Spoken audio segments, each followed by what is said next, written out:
যেটা হয় আপনি ব্যাংকে ম্যানেজ করে আপনি দেখা গেলো আপনার প্রপার্টি ভ্যালুয়েশন 10 কোটি টাকা, ওটাকে আপনি 20 কোটি টাকা করে ফেলে। ব্যাংক কেন ভয় পাচ্ছে? ব্যাংক তো বসেই আছে আমাদেরকে হেল্প করার জন্য। ব্যাংক কিন্তু খুবই কনজারভেটিভ এই জায়গাগুলোতে দিতে। এইটা দুইটাই কারণ। আমি এটা ক্রেতাদেরও কথা বলবো এবং ব্যাংকের লিকুইডিটি স্বল্পতাও বলবো। যেমন প্রপার্টিগুলোতে আপনি দেখবেন একটা ক্ষেত্রে অনেক, আপনি নিউজে দেখবেন আপনাদের আসে যেই জিনিসগুলো, এখানটায় কিছু সিন্ডিকেশন হয় লোনের ক্ষেত্রে। মনে করেন সাপোজ আমার একটা প্রজেক্ট রয়ে গেছে, প্রজেক্টের ভ্যালুয়েশন ওখানটায় চলতেছে 8,000 বা 10,000 টাকা করে।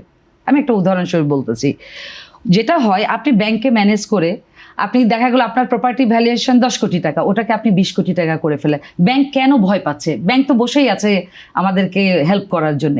ওদের স্বপ্ন পূরণে পাশে থাকতে পেরে আমরা গর্বিত।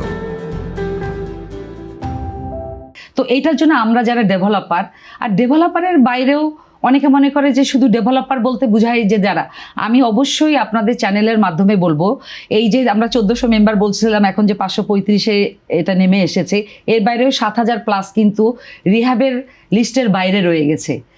কারা করতেছে? আপনি দেখবেন পেপার পত্রিকা খুলে সব সময় গালাগালি করা হচ্ছে, বকা দেওয়া হচ্ছে, খারাপ কথা বলা হচ্ছে ডেভেলপার দিয়ে। বাট এটা কিন্তু আমাদের রুটি রিজিক, এটা আমাদের কর্মসংস্থানের জায়গা। একটু আগে বললাম যে 2 কোটি লোক এটার সাথে সরাসরি সম্পৃক্ত, লিঙ্কেজ ছাড়া শুধু রিয়েল এস্টেটের লেবার সেক্টরটাতে। এরপরে লিঙ্কেজ সহ তো প্রায় 4.5 থেকে 5 কোটি টাকা, 5 কোটি লোকের এখানটায় কর্মসংস্থানের জায়গা।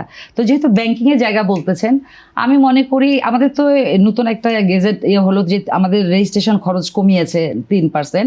তো ব্যাংকিংয়ের সাথে রেজিস্ট্রেশন, আইনি জটিলতা, আপনি দেখবেন কাগজের ব্যাপার। এখানে কিন্তু আমি আপনাকে শুরুতেই বলতেছি যে আপনি একটা প্রশ্ন করতেছেন, এটা কিন্তু শুধু ব্যাংক বলতে ব্যাংক না, ব্যাংক যখন লোন দিবে তখন আপনার লিগালিটির ব্যাপার রয়ে গেছে পেপারসের। তো সেই জায়গাগুলো দেখার ব্যাপার রয়ে গেছে।